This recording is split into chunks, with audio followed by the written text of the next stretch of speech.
For over 1400 years, millions were enslaved, castrated, erased, children torn from their mothers, men turned into voiceless tools, women bought and broken in silence.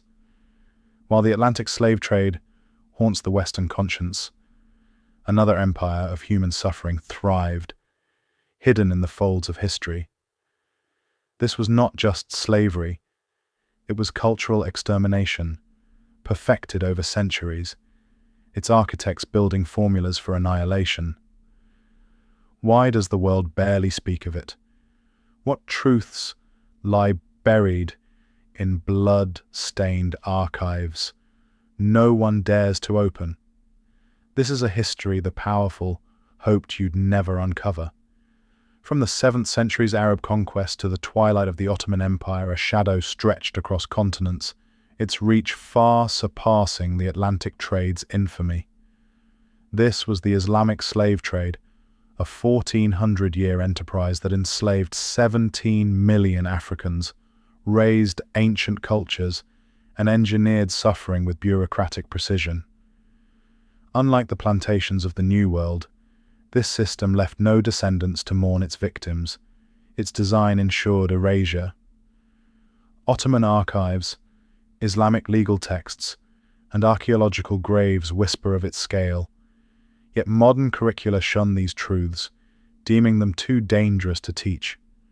Behind the grandeur of empires, a darker narrative unfolds, one of stolen futures, calculated genocide, and a silence enforced by fear and wealth.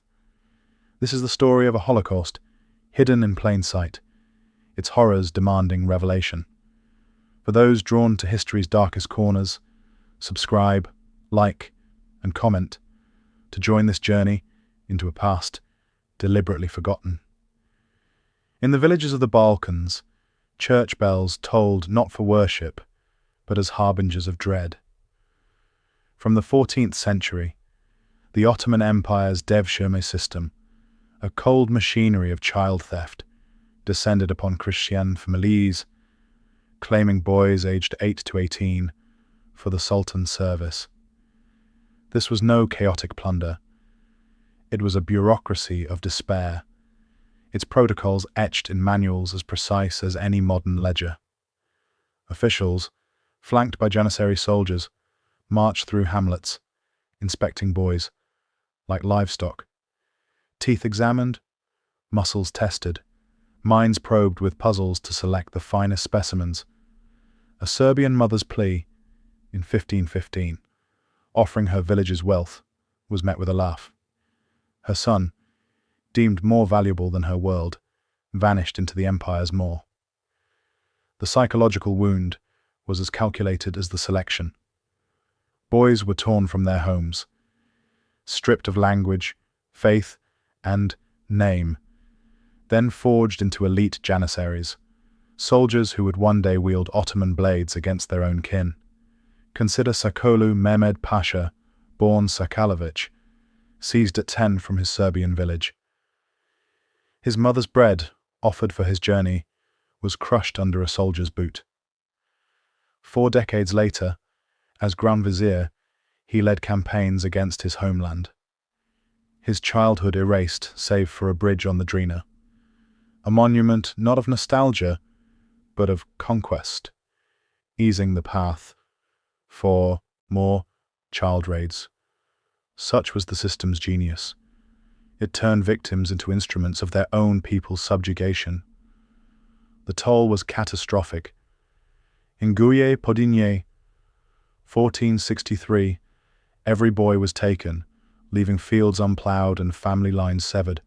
Within a generation, the village crumbled, its homes abandoned, its church silent, as Ottoman records noted with chilling indifference. Parents, in desperation, maimed their sons, severed fingers, blinded eyes, to spare them selection, a grotesque testament to the system's horror. An estimated 200,000 to 500,000 boys were stolen, each a fracture in a community's soul. Yet this was but the first cog in a vast machine of suffering. its next turn revealing an industry of mutilation far darker still. Beneath the minarets of Cairo and Damascus, a grim industry thrived, its tools forged, not for creation, but for mutilation. For over a millennium, the Islamic empires crafted eunuchs, men and boys, stripped of their manhood, to serve as palace administrators and harem guards. The Aswan Operations Center, nestled at the Nile's first cataract, processed thousands annually, its methods as crude as a blacksmith's hammer. Boys, aged 7 to 16, faced a procedure with a 90% mortality rate, their screams echoing in chambers where survival was a rare commodity. Coptic Christians, exploiting religious loopholes, wielded the blades, their ledgers treating death as a business expense. The Ethiopian pipeline fed this horror, raiding villages for boys, young enough to mold, yet sturdy enough for the desert march. Only 60 to 70 of every 1,000 survived from capture to recovery, their value soaring with each death. Ottoman records reveal a chilling calculus. An intact boy fetched 50 dinars, a eunuch 200. One Damascus merchant's ledger from 1298 noted a profit of 275 dinars from 9 survivors of 100. The rest discarded in mass graves, their bones unearthed centuries later. Jan, captured at 14 from Bohemia, survived to pen a memoir describing a factory of death where 30 boys perished beside him. His words bleed trauma, a testament to a system that broke men to make them safe for masters' whims. This was no mere cruelty, but a commerce of annihilation, its profits built on the graves of millions. Yet even this paled beside the vast highways of death that stretched across the Sahara, where entire lives became dust in the desert's embrace. Across the Sahara's unforgiving expanse, chains of human misery carved highways of death. From the 7th century to the 20th, the trans-Saharan slave trade consumed 11 to 17 million Africans, its 80% mortality rate dwarfing the Atlantic Passage's toll. 20 routes snaked through the desert, where men, women and children, shackled and parched, trudged thousands of miles. Satellite imagery reveals their grim legacy. Skeletal remains, still bound in iron, encircle long, dry water holes. Massacre sites, like one in Libya with 800 bodies, bear witness to those slain for faltering. Ottoman records coldly calculated acceptable losses: 85% on the Chad to Tripoli route, 75% from Darfur to Cairo. The Zanzibar market, thriving until 1873, sold 50,000 souls annually, 70% under 18, girls destined for harems, boys for castration or military slavery. The Zanj Rebellion of 869 CE, where 500,000 slaves toiled in Iraq's salt marshes, revealed horrors. Fed a daily handful of flour, their skin eroded by salt, their bodies left where they fell. Mass graves, with skeletons showing malnutrition and untreated wounds, mark their 14-year defiance, erased by defeat. Unlike Atlantic slavery's 42 million descendants, this trade left no heirs, its victims consumed without trace. Nubia's Christian kingdoms, paying 400 slaves yearly for 6 centuries, crumbled under this human tax, their cities abandoned, their language silenced by the 15th century. This was not mere commerce, but a machine of erasure, devouring lives and legacies alike. Yet this was but one blade in the empire's arsenal.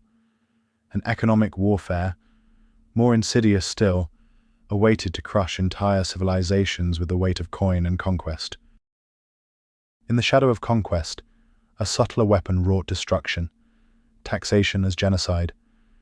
The jizya and kharaj taxes, levied on non-Muslims, were not mere revenue, but instruments of ruin, claiming 50 to 80% of harvests. In 950 CE, Coptic farmers, stripped of 70% of their grain, watched children starve, their deaths noted in tax ledgers as fiscal losses. In Kabed, Armenia, 1562, a 90% tax rate reduced a village of 500 to 50 in 5 years, its cemetery swelling with the elderly, then children, then all. Conversion offered relief, taxes dropped to 25%. But at a cost, a Christian son, converting to save his kin, forfeited his inheritance, ensuring lands passed to Muslim hands. The Damascus jizya ceremony perfected psychological torment.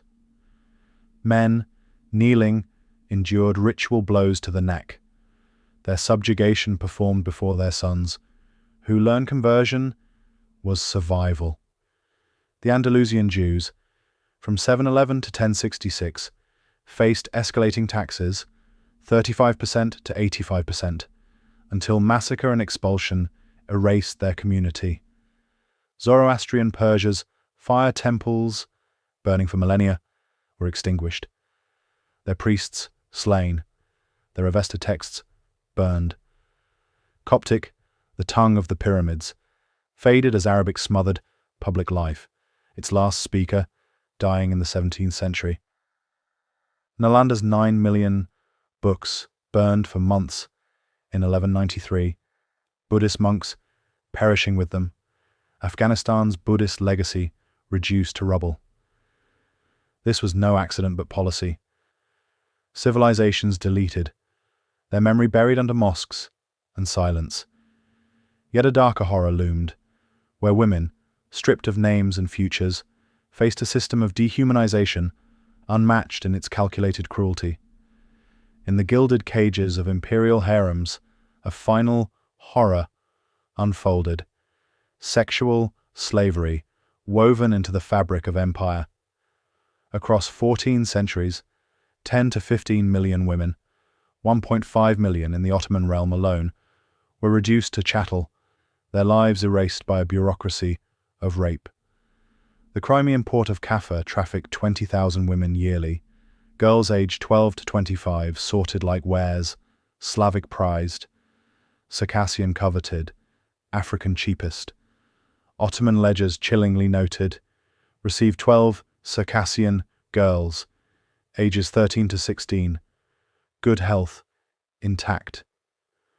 Topkapi's harem, housing 2,000, was a tomb of despair, where suicide and murder by rivals were rife, and unwanted children faced infanticide. Circassian beauty became a curse, their villages ravaged to feed demand. Families, in anguish, scarred daughters' faces, a folk song lamenting, "The scar I give is a mother's love." In 1258, Baghdad's fall revealed 700 harem women, raped and murdered by Mongols, their mass grave a silent testament. Islamic law sanctioned this horror, granting owners unlimited access, children born of slaves sold or slain. Transportation networks, with safe houses and corrupt officials, rivaled modern cartels, while market inspections verified virginity to maximize profit. No descendants survived to mourn these women. Their children, if born, were absorbed or killed, their names erased, their suffering reduced to ledger entries. This was not war's collateral, but state policy, its scale a holocaust of silenced voices. Yet why does this history, documented in archives, remain buried? The answer, darker still, reveals a truth too perilous to unearth. In the annals of history, few truths are as meticulously buried as the 1,400-year Holocaust of the Islamic slave trade. Its machinery, child theft, mutilation, desert death marches, economic strangulation, cultural erasure, and industrial rape devoured over 100 million lives, leaving no descendants to demand remembrance. This was not chaos but a perfected system, its ledgers balancing suffering against profit, its laws sanctifying annihilation. Yet, its evidence lies in plain sight. Ottoman archives, mass graves, and silenced texts whisper of a genocide so complete it erased its own memory. Why then does silence prevail? Fear, wealth, and power, oil's coin and diplomatic whispers guard these truths, deeming them too perilous to teach. Civilization's narrative of progress falters here, exposing a capacity for evil sustained across millennia. Modern freedoms, unshackled children, preserved tongues, untaxed harvests, shine as fragile miracles against this abyss. Those who unearth such histories risk more than careers. They challenge a world still shaped by these empires' heirs. Subscribe, like, and comment to honor the forgotten, for their silence is history's deepest wound, a wound that festers, unacknowledged, in the shadows of time.